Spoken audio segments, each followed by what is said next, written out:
Assalamualaikum warahmatullahi wabarakatuh. Kali ini saya akan membahas tentang materi kelas SMP, yakni kelas 8, tentang teks eksposisi. Apa sih teks eksposisi itu? Teks eksposisi adalah sebuah bentuk teks atau tulisan yang memuat tentang informasi maupun pengetahuan.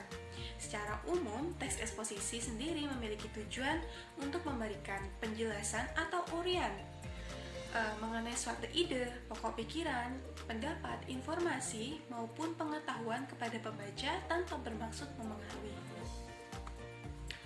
Dalam sebuah teks eksposisi biasanya ditujukan membahas isu-isu yang ada di masyarakat, seperti COVID-19, isu tentang pendidikan, atau tentang ekonomi.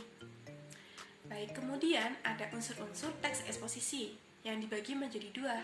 Yang pertama, memiliki gagasan. Unsur yang pertama dari teks eksposisi yaitu memiliki gagasan. Teks yang mengandung sebuah gagasan sendiri memiliki banyak gagasan seperti penilaian, komentar, dan saran dari penulis terkait suatu topik yang sedang dibahas. Banyak gagasan dalam teks eksposisi dapat mengajak pembaca untuk ikut menanggapi masalah yang sedang dibahas penulis. Kemudian yang kedua, mengandung fakta. Unsur kedua dari teks eksposisi adalah mengandung fakta yang sebenarnya. Sebagai teks non-fiksi, teks eksposisi menyajikan informasi hingga gagasan sesuai fakta yang benar-benar terjadi. Fakta dalam teks eksposisi biasanya berupa informasi, misalnya seperti waktu, tanggal, tempat peristiwa, bahkan juga pernyataan yang dapat dibuktikan kebenarannya. Berikut ada pola-pola pengembangan. Yang pertama, umum ke khusus. Pola pengembangan dari umum ke khusus ini dapat disebut juga dengan bentuk paragraf deduktif.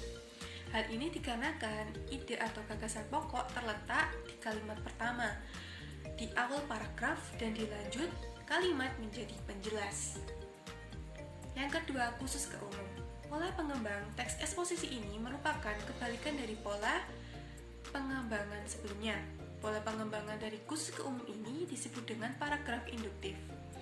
Hal ini dikarenakan kalimat pertama pada awal paragraf berisi kalimat penjelas, sementara paragraf diakhiri kalimat umum yang memuat ide atau gagasan pokok sekaligus menjadi simpulan.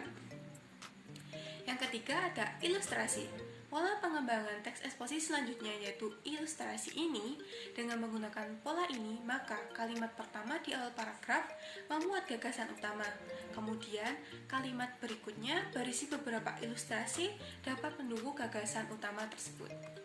Selanjutnya, keempat ada perbandingan. Pola pengembangan teks eksposisi yang terakhir yaitu perbandingan. Berbeda dengan pola sebelumnya, pola ini menjadikan setiap kalimat paragraf sebagai penjelas. Hal ini bertujuan untuk memperkuat gagasan yang disajikan untuk lebih meyakinkan pembaca.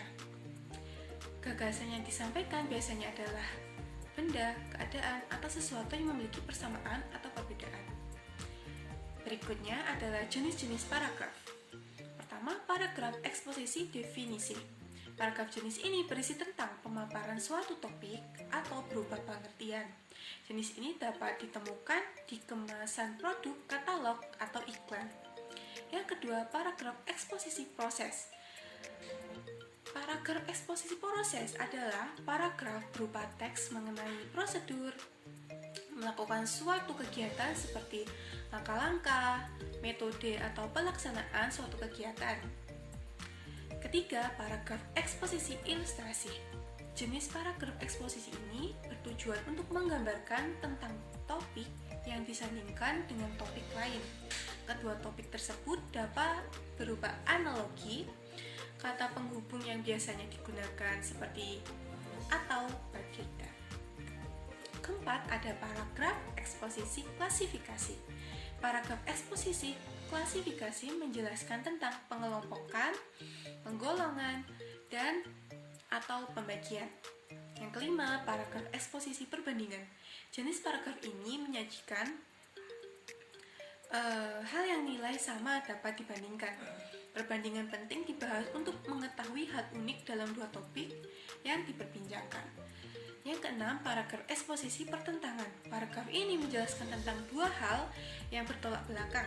Berbeda dengan paragraf eksposisi perbandingan, paragraf ini menerangkan tentang perbedaan yang bertentangan.